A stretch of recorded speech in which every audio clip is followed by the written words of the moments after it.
பாஞ்சாலி சபதத்தால் பாரத போர் ஏற்பட்டது. பாரத போரின் விளைவினால் பாருக்கெல்லாம் பகவத்கீதை கிடைத்தது. கிருஷ்ணாவதாரத்தோடு 9 அவதாரங்கள் பூர்த்தியாகிவிட்டன. 10வது அவதாரம் எதுவோ? கல்கி அவதாரம். அந்த அவதாரம் எப்போது எடுக்கப் போகிறீர்கள்? கலி முற்றும் போது.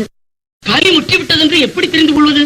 சத்தியம் பொய்யாகும், தர்மம் தலை சாயும், அறநெறிகள் அலைமோதும், அதர்மம் அரசாளும், பருவநிலை மாறும், பசுமைக்கு பஞ்சம் வரும், வறுமை சதிராடும், மண்ணுலகே நரகாகும்.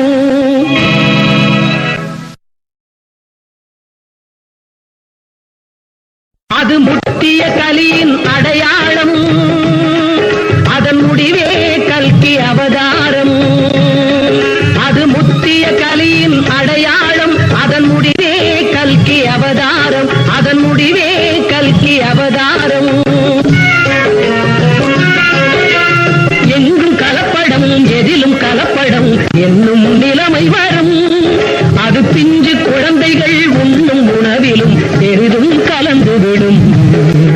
அருந்தும் மருந்தில் நஞ்சை கலக்கி அழகு சிமிழில் அடைத்து மயக்கி விற்பனை செய்பவர் வளமடைவார், பெரும் வியாபாரிகள் எனும் பெயரடைவார். மானாட்டம், மயிலாட்டம், மலராட்டம், கொடியாட்டம், மகிழ்வூட்டும் பரத கலை, கண் வழியே மனம் காட்டும் புனித கலை.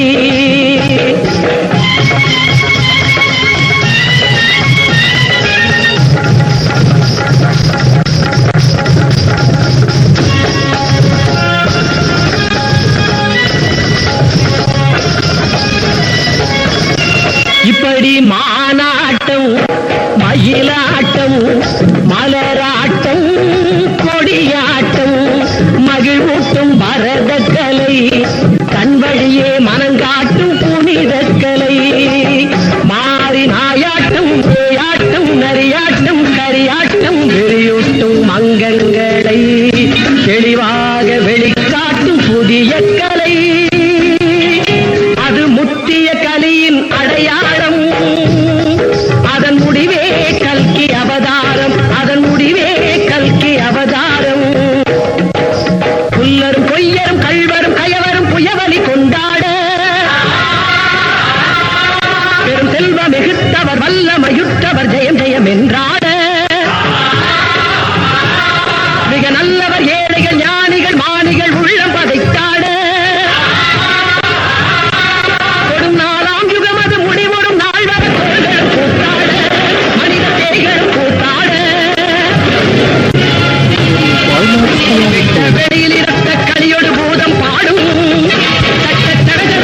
வெறிமலை வெடித்தே சாடும்,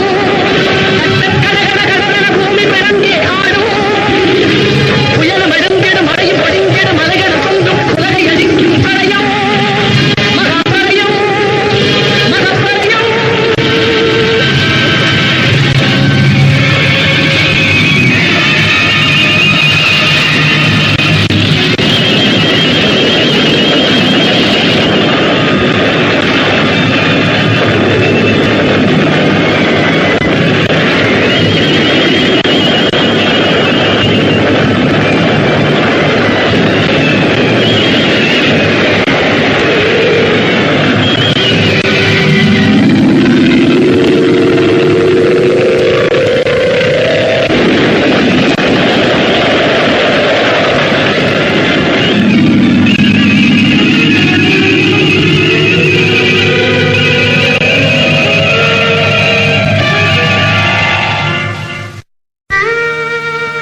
அம்புயனும் அருளமுதே ஆண்டவனில் வடிவு, அவனை நம்பினோ கெடுவதில்லை, இது நான் மறையில் முடிவு.